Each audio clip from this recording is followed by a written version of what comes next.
Akhirnya, dan mungkin karena saya bertanya, terus-menerus bertanya, maka saya mendapatkan aliran pengetahuan untuk diri saya, bukan untuk orang lain. Bahwa seperti inilah, kalau kita menggali tanah untuk mendapatkan air, kita dapat air. Kalau kita menggali tanah tujuannya untuk mendapatkan minyak, air kita akan abaikan sampai ketemu minyaknya. Nah, ada yang menggali tanah hanya untuk nanam padi, karena tugasnya demikian. Nah, saya menggali ke dalam diri saya memang untuk menemukan jawaban. Nah, mungkin kemudian setelah saya mendapatkan jawaban itu, gara-gara saya suka membagikannya kepada orang lain. Mungkin kemudian, titip ya. Kamu suka ya nganter-nganterin, titip ya. Nah, jadi beberapa pengetahuan itu bukan untuk saya. Emang dititipkan untuk dibagi-bagikan.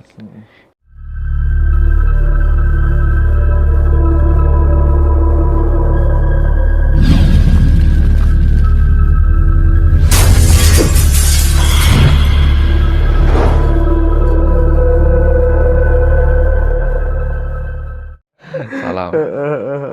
Ya.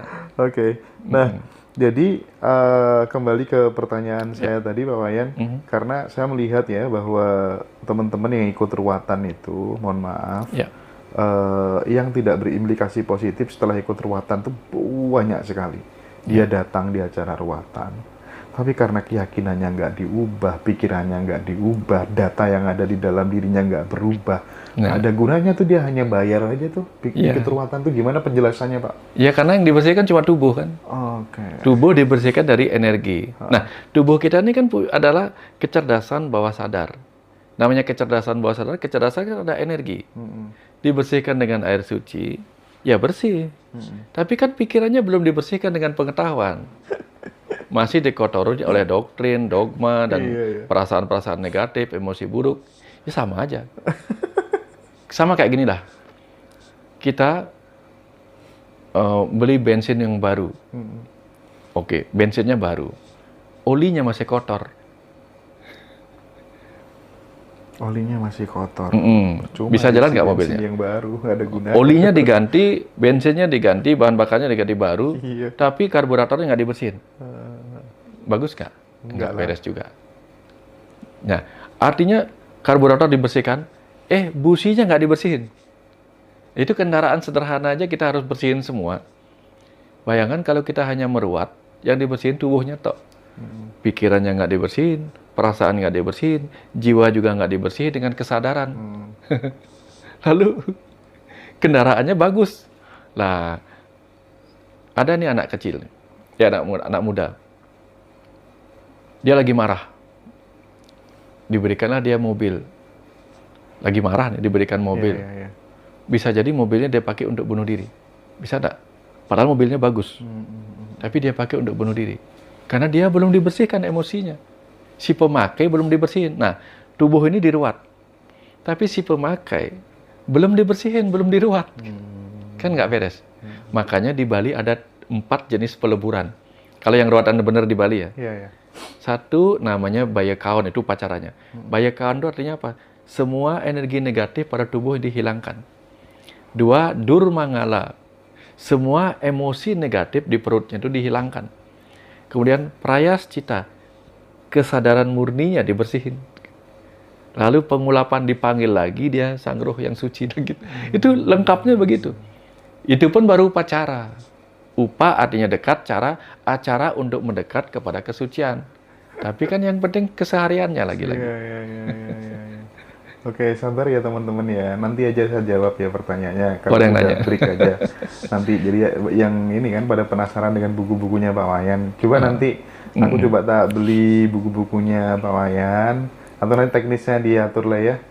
Bisa di ngajiroso.com atau apa nanti diatur. Banyak buku-bukunya beliau nanti. Banyak hal baru yang kita bisa gali dari Dr. Wayan ya. Oke. Saya selesaikan dulu termin pertama ini. Saya pengen ada di spill sedikit Pak Wayan tentang kecerdasan tubuh manusia. Salah satunya kalau orang Jawa itu Pak Wayan, ketika kita luka gitu Pak Wayan dulu ya, itu di ini pakai ludah gitu kan ya. Satu. Yang kedua, saya punya tetangga dulu waktu saya masih kecil itu, hampir orang sekampung ketika anaknya panas, sakit gitu, datang ke rumahnya orang itu ya. Ditiup gitu aja ya, atau kemudian diludahin gitu ya, cus 3 kali atau apa, atau air putih kemudian dikasih mantra tertentu gitu, pada sembuh semua itu. Itu tuh gimana ngejelasinnya Pak Wayan? Sederhana sih sebenarnya itu, biasa. Pertama, air liur kita memang mengandung banyak sekali antibodi kan. Karena kan ketika kita makan itu kan banyak kuman yang masuk. Itu termasuk air mata juga? Air mata juga. Air mata kita kan mengandung, hidung kita mengandung antibodi. Ingus. Telinga kita juga mengandung. Semua itu. Nanti kalau kering dia jadi kotoran.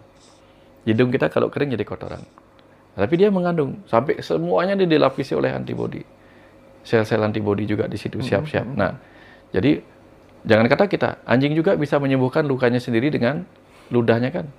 Kita bisa. Nah, kalau orang dulu yang belajar ilmu kandepat versi tradisional, dia makan sirih, dia makan apa namanya, macam-macam itu. Lalu ludah yang bercampur sirih itu dipakai. Kok bisa menyembuhkan? Ya karena sirihnya mengandung astringen. Itu bahan kimia obat itu di situ. Ya, sekarang kita bisa pakai tetes mata, astringen itu. Nah, ditambah lagi, itu kan materi. Materi kan hanya media. Materinya bisa berupa pertiwi, tanah, benda padat, air, cahaya, atau udara. Nah, kalau cahaya kita pakai infrared, kita pakai ultraviolet untuk menyembuhkan orang. Kalau udara, kita bisa pakai oksigen. Tapi udara yang biasa, ditambah kecerdasan manusia, dia tiupkan. Itu bisa. Tapi seberapa orang sih yang bisa begitu? Ya, kalau mau berbuat jahat, itu gampang. Kita tiupkan nafas kita ke orang, itu bisa pingsan. Kalau kita sebulan nggak gosok gigi. Bener. Itu bisa pingsan. Nah, artinya kalau bisa dipakai yang buruk, bisa juga dipakai yang baik, betul nggak? Makanya diciptakanlah gosok gigi yang aromanya bagus, sehingga orang bisa deket, nyaman sama kita. Itu contoh. Artinya itu materi, udara yang berisi aroma, tapi kalau ditambah kecerdasan lagi, lebih hebat.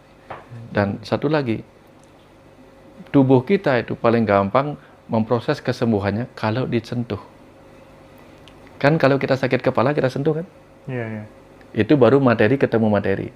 Ditambah kecerdasan apa yang terjadi. Makanya saya pernah ngajarin teman yang mengalami benjol-benjol di payudara. Saya suruh dia pegang. Alirkan energi cinta kasihmu. Bicara sama sel-sel itu. Dia sembuh. Dan saya bertahun-tahun itu. Bertahun-tahun sebagai seorang dokter, bertahun-tahun kena alergi bersin-bersin. Kenapa saya kena bersin-bersin? Karena saya pernah menyetujui dan berbahagia dengan itu. Ketika suatu hari saya bersin karena debu, saya bilang, wah terima kasih. Saya bilang terima kasih. Jadi dengan bersin ini saya aman. Malah jadi bersin-bersin. Bertahun-tahun. Sampai di tahun 2009, ya. Kalau 2018 ya. Oh bukan. 1998. Saya sampai bosen karena masa kuliah bersin-bersin, ngajar meriksa pasien bersin-bersin. Akhirnya saya bilang, mulai saat ini saya akan bebas dari alergi dan bersin-bersin. Saya dulu pernah asma. Mulai saat ini seluruh napas saya lega. Saya visualisasikan diri saya bersih-bersih debu di kamar dan tidak apa-apa. Saya bayangkan diri saya membuang obat-obat anti alergi itu. Dan apa yang terjadi dari tahun 98 sampai sekarang nggak pernah lagi kayak gitu. Mantap. Kenapa? Karena dulu saya menggunakan kecerdasan yang menciptakan obat untuk mempengaruhi kecerdasan sel imun saya. Setelah tahun 98, saya ngomong dengan kecerdasan saya tanpa materi obat lagi. Saya ngomong. Sehingga apa? Dia mendengar perintahnya. Akhirnya dia nggak mensensitifkan dirinya lagi terhadap debu. Akhirnya dia nggak sensitif terhadap udara dingin, nggak sensitif terhadap perubahan musim, dia jadi biasa. Gitu.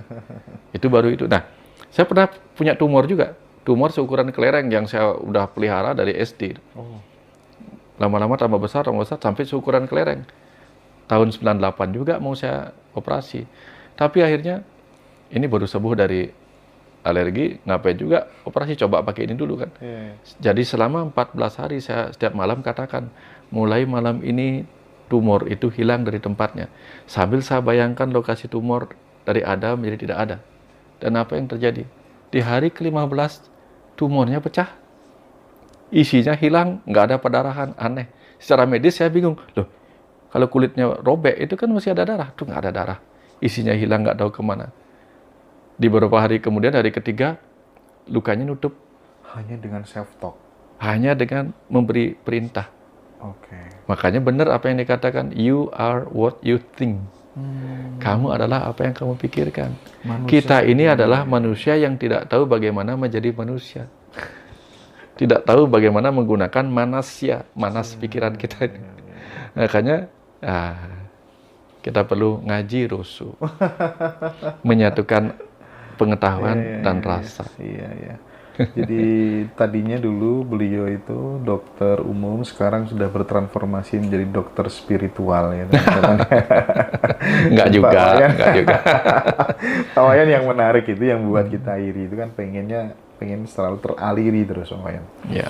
Kasih dong bocoran step-stepnya gitu Pak Wayan ya. Bagi karena menurut saya Pak Wayan ya, orang yang bisa teraliri seperti itu tidak serta-merta dia paham tekniknya aja. Karena banyak orang paham tekniknya, tapi mungkin ada faktor lain misalnya kayak kalau di Jawa itu ada energi, permana, pranawa gitu. Tingkat kebaikan seseorang itu ternyata juga menurut saya secara pribadi itu tetap ada efeknya bahwa itu dia bisa sampai ke situ apa enggak itu. Nah, gimana tuh step by stepnya Pak Wayan biar bisa teraliri gitu, kesadaran tuh namanya, kecerdasan atas sadarnya bisa dominan, terus gimana biar senantiasa terhubung dan terbimbing dengan kecerdasan yang tanpa batas tadi. Suatu hari itu saya pernah mikir, ternyata saya tiba-tiba saya bukan sombong, tapi saya pernah mikir bahwa kok saya nggak memikirkan Tuhan ya gitu. Dari kecil itu saya memikirkan Tuhan walaupun saya nggak ngerti Tuhan itu apa. Artinya setiap melihat sesuatu itu hebat ya Tuhan gitu. Saya nggak menyebut nama Tuhan seperti orang meditasi menyebut nama dia, enggak. Jadi setiap apapun yang terjadi yang saya pikirkan Tuhan. Misalnya apapun yang saya lihat saya langsung gini, lihat kapal terbang gitu misalnya waktu kecil kan. Hebat Tuhan gitu aja. Yang dia katakan selalu dia gitu. Akhirnya dan mungkin karena saya bertanya terus-menerus bertanya, maka saya mendapatkan aliran pengetahuan untuk diri saya, bukan untuk orang lain. Bahwa seperti inilah, kalau kita menggali tanah untuk mendapatkan air, kita dapat air. Kalau kita menggali tanah tujuannya untuk mendapatkan minyak, air kita akan abaikan sampai ketemu minyaknya.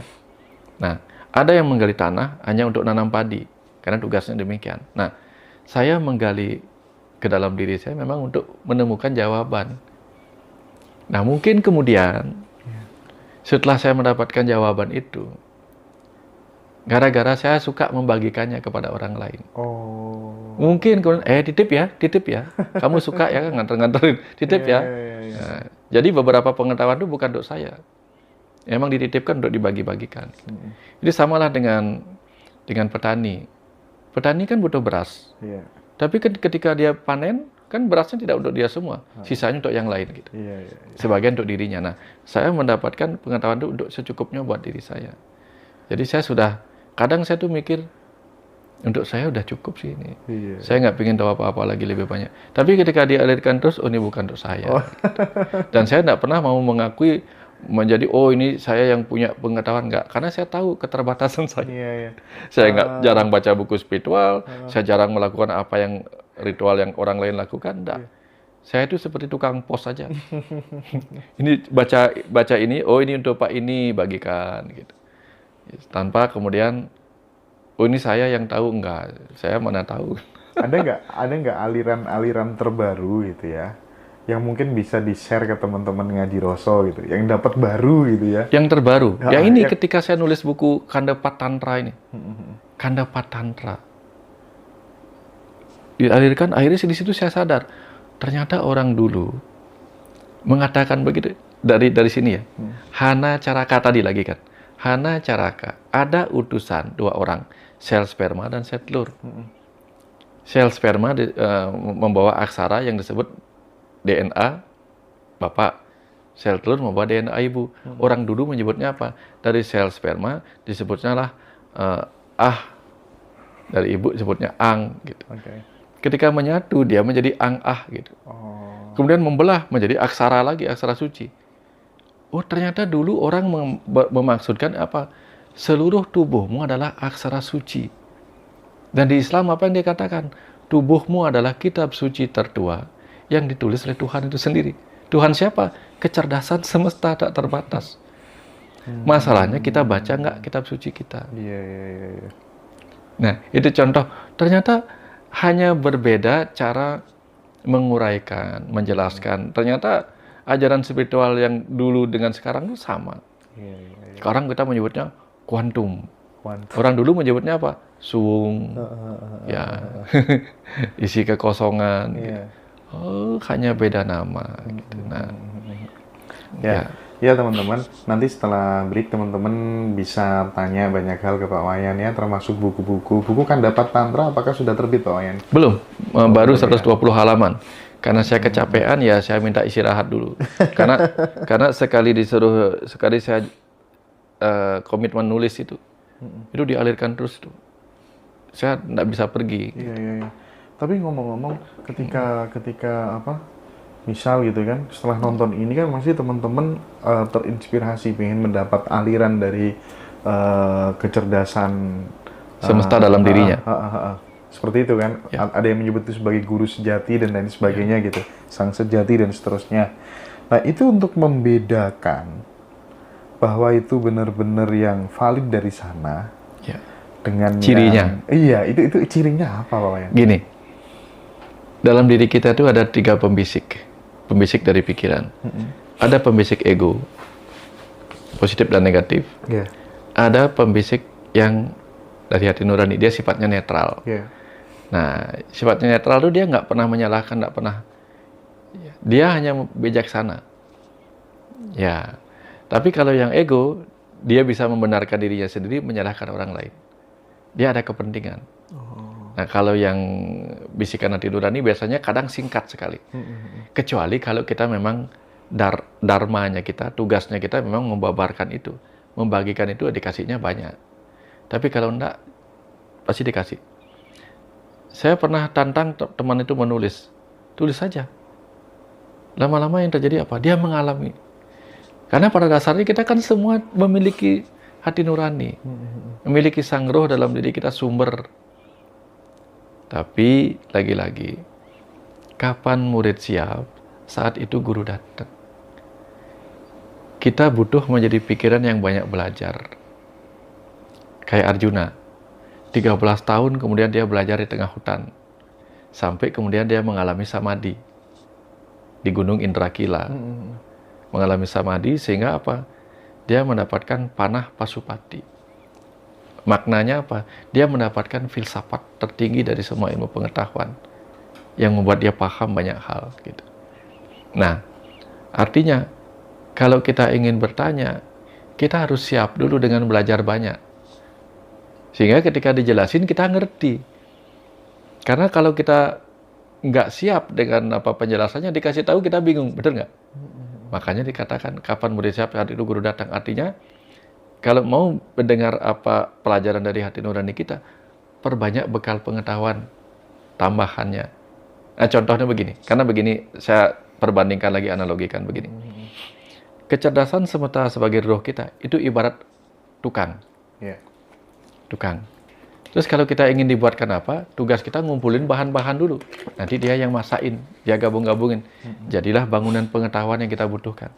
Tapi kalau kita nggak siap, dikasih penjelasan, kita nggak ngerti.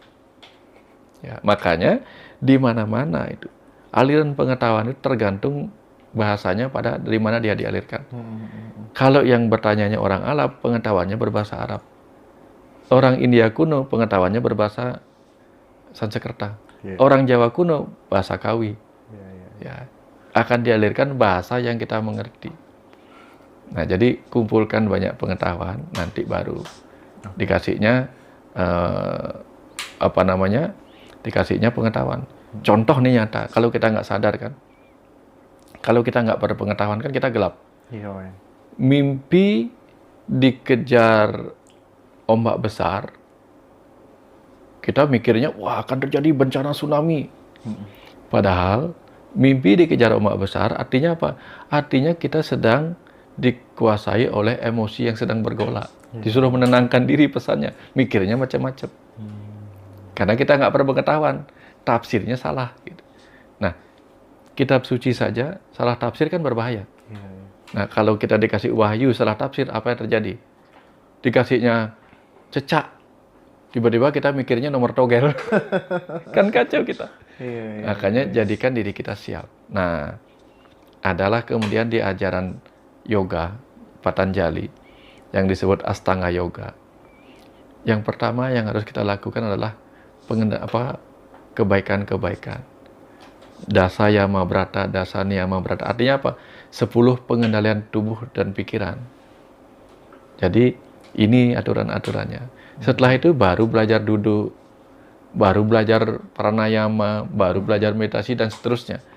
Sekarang ini kan banyak orang kayak tadi itu dibilang ruatan tapi nggak siap. Sekarang ini banyak orang duduk meditasi tapi nggak tahu apa yang dia cari. Kadang dia nggak dapat ketenangan, kadang nggak tahu bagaimana mengakses ketenangan dalam dirinya. Gitu. Kadang dia duduk meditasi untuk mengamati, tapi dia nggak mengerti apa yang dia amati. Nah, kacanya di situ. Sebelum kita break Pak Wayan, ya. Teman-teman nih ya, khususnya di Nusantara itu kan masih percaya banget mungkin ya, banyak yang percaya bahwa sosok Ibu Ratu Kidul, Ratu Pantai Selatan itu ada.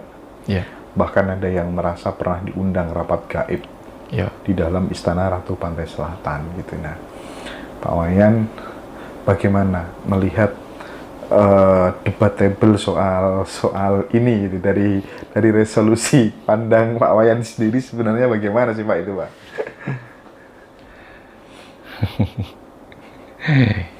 Kayak gini kan jadi harus mengungkap rahasia. Ya kadang ada pengalaman yang tidak boleh diceritakan. Gitu. Tetapi sesuatu itu diceritakan ketika dia ada. Kalau tidak ada, apa yang bisa diceritakan? Gitu. Ada yang mengatakan Tuhan itu nggak ada, tapi buktinya kita ngomongin Tuhan. Kita hanya nggak mengenalnya aja. Nyi Ratu Kidul ada apa enggak? Bagi yang melihat dia akan mengatakan ada, bagi yang nggak melihat akan mengatakan nggak ada. Nah, apapun kemudian cerita yang dijadikan legenda, yang kemudian dijadikan begini, begitu, dan sebagainya itu. Gitu. Masing-masing orang punya pengalaman untuk terkonek, gitu, untuk mendapatkan pengetahuan. Tugas kita adalah kalau terkonek dengan beliau, gitu. Jadi ketika saya mengatakan beliau sudah tahu jawabannya ya. Kalau kita terkonek dengan beliau, cari tahu apa yang benar-benar kita butuhkan untuk tahu. Jangan mencari tahu supaya dianggap paling tahu, nggak usah. Karena belum tentu itu berguna. Tapi kalau itu memang sebuah pesan yang berguna bagi kehidupan, bagi Nusantara ini, kita nggak minta dikasih tahu kok. Nggak minta dikasih tahu. Jangan minta supaya kita merasa paling dulu tahu, nggak usah. Nanti kalau kita minta untuk merasa paling dulu tahu, begitu kita beritahukan orang lain belum tentu mau tahu. Jadi kan kita sedang menjatuhkan wibawa seseorang yang menurut kita ada, hanya gara-gara orang lain nggak percaya pada apa yang kita percayai. Makanya ada bahasa Jawa atau kunonya atau bahasa Balinya. Hayuwe pua kita warahakena. Janganlah pernah engkau memberitahu apa yang tidak sepantasnya engkau beritahu kepada orang yang justru akan menghancurkan apa yang kau tahu. Cukup kau tahu sendiri. Tapi jika itu pesan yang penting, maka akan didatangkan orang-orang yang mau mendengarkannya. Gitu. Ya. Jadi seperti itu. Siap. Jadi kita percaya ada makhluk-makhluk dari dimensi-dimensi yang seperti itu. Tetapi yang paling penting itu adalah kita percaya pada diri sendiri dulu lah, yang paling dekat. Itu yang paling penting. Makanya disuruh jangan menduakan. Karena apa? Karena yang paling dekat itu diri kita sendiri. Ya. Jadi kalau kita kembali ke cerita tadi, kecerdasan energi materi, sesungguhnya semua adalah dia. Lalu mana yang bukan dia? Iya, Pak. Termasuk tadi. Termasuk si A, si B, si C, dan kepercayaan-kepercayaan lain yang dia ada di tempat-tempat lain. Kan semuanya dia. Betul. Ini hanya menjadi sebuah cara kita storytelling aja. Iya. Oke. Untuk menjaga, misalnya kita percaya nih, hutan itu ada penunggu Gondorowonya. Bermanfaat nggak? Kalau itu bermanfaat membuat kita menjaga hutan, ya biarin aja. Ya kan? Ya. Oke, jawaban yang mantap, bijaksana. Intinya begitu. Baik, Pak Wayan, kita break dulu. Teman-teman, nanti kita lanjut tanya jawab ya. Saya juga ada beberapa pertanyaan dari kru Ngaji Rosa udah dikirim titipnya untuk Dokter Wayan ya, mumpung ketemu di sini. Ya. Makasih Pak Wayan, kita break dulu Pak Wayan. Siap, sampai ketemu lagi ntar ya. Hah?